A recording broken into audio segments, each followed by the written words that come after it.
Welcome back, Focus Learners. Let's jump straight into today's explainer because we are decoding something incredibly fascinating. It's known as the fourth functional reality map. Specifically, we'll be stepping into what the source text calls the path of the mystic warrior.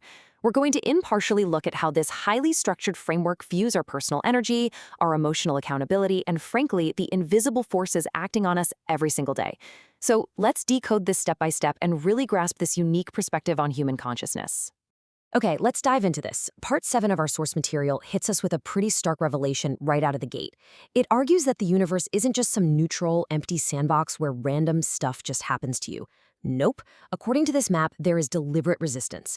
It totally challenges the common idea that life's daily struggles or emotional drain are just bad luck. Instead, it suggests there are mechanical forces actively pushing against your personal growth. And honestly, looking at life through that lens fundamentally changes how you might view a really frustrating Tuesday.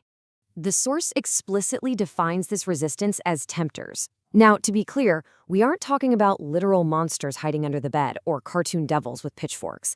It's way more mechanical than that. The text describes them as vibrational parasites living in what it casually calls the Dark Blob. Think of them like tiny, heavy gravity wells for emotional waste. They're naturally drawn to human emotional weak spots just to drain away higher mystic energy. So how does this energetic mugging actually happen? Well, the text outlines a mechanism called the hook. Imagine you're just going about your day and suddenly, bam, you get this totally targeted, overwhelming urge of pure anger, or maybe a deep wave of self-pity. These low-frequency patterns are constantly looking for that entry point.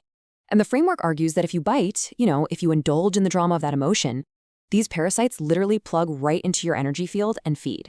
It's this exact energetic drain that keeps people stuck in repeating patterns of suffering, which the text calls rebirth loops.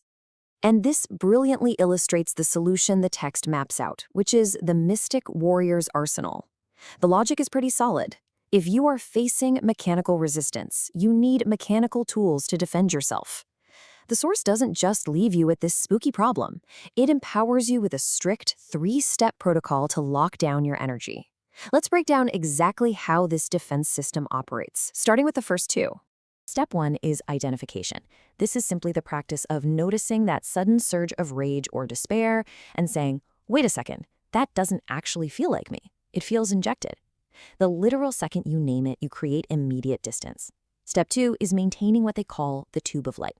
Picture projecting a serene, vibrant energetic shield completely wrapping your aura. Think of it as a permanent frequency scramble. It blocks parasitic connections, making it practically impossible for those low-frequency patterns to even get a read on your energy. Which brings us to the ultimate defense. There's this fantastic quote, perfectly captured by the text's primary voice, Lord Blue.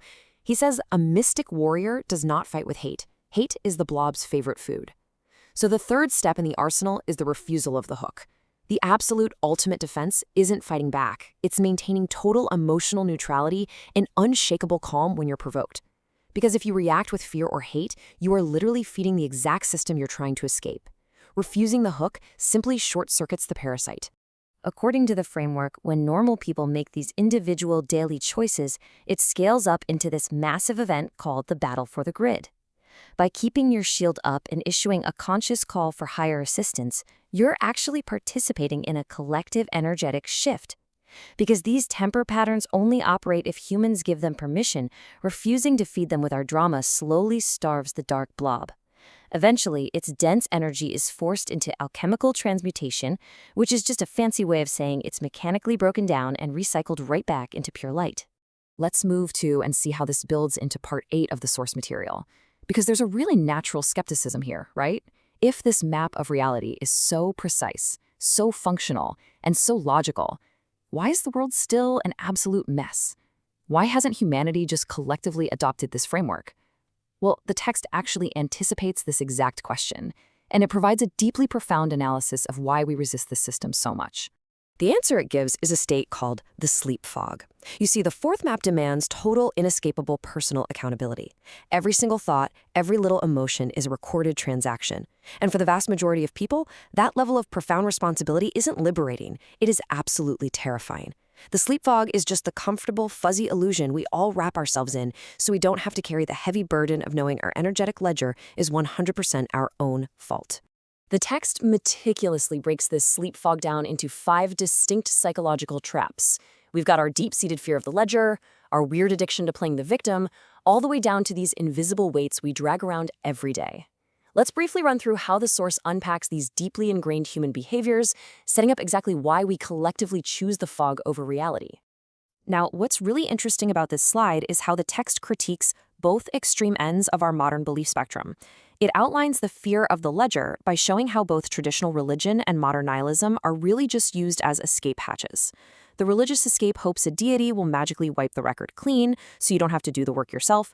Meanwhile, the humanist escape hopes death just unplugs the machine, meaning your actions have no permanent consequences anyway.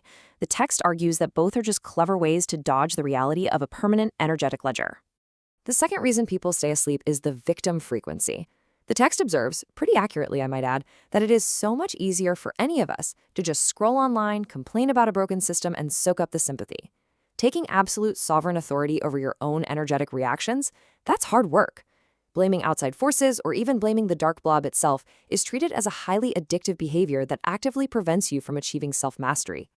To counter that victim frequency, the framework advises a massive, radical shift in perspective. Lord Blue calls this sacred friction. Instead of crying out, "Why is this happening to me?" the mystic warrior stops and asks, "Okay, what specific strength is this trying to wake up in me?" It's a complete pivot from fear into what they call vibrational authority. By treating every single trial or annoyance as a literal training weight for your soul, you step entirely out of the victim role. The third and fourth reasons really blend together: the one-life delusion and resistance to the warrior identity. Let's be real. Treating Earth as a massive repeating school, a multi-century curriculum where you have to keep returning until your books are balanced, is exhausting just to think about. We prefer a short, neat little story. Plus, fully accepting this map means admitting you're drafted into a hidden, frontline energetic war. Most people choose denial simply because they do not want the immense responsibility of having to be a warrior. The final reason given is purely mechanical. It's called the weight of the electronic belt. The text explains that a lot of folks are just fundamentally weighed down. Their personal energy fields are so jammed with unresolved grudges, material obsessions, and just the daily static piled on by the dark blob that achieving a higher serene frequency literally becomes unimaginable. When you're that bogged down by basic survival and chasing status, you're naturally going to dismiss or even mock these higher vibrational truths. So the crucial point is that this framework eventually forces everyone to make a stark choice. If you stay in the sleep fog, the text says you get the slow reboot. That's their term for normal physical aging and decline.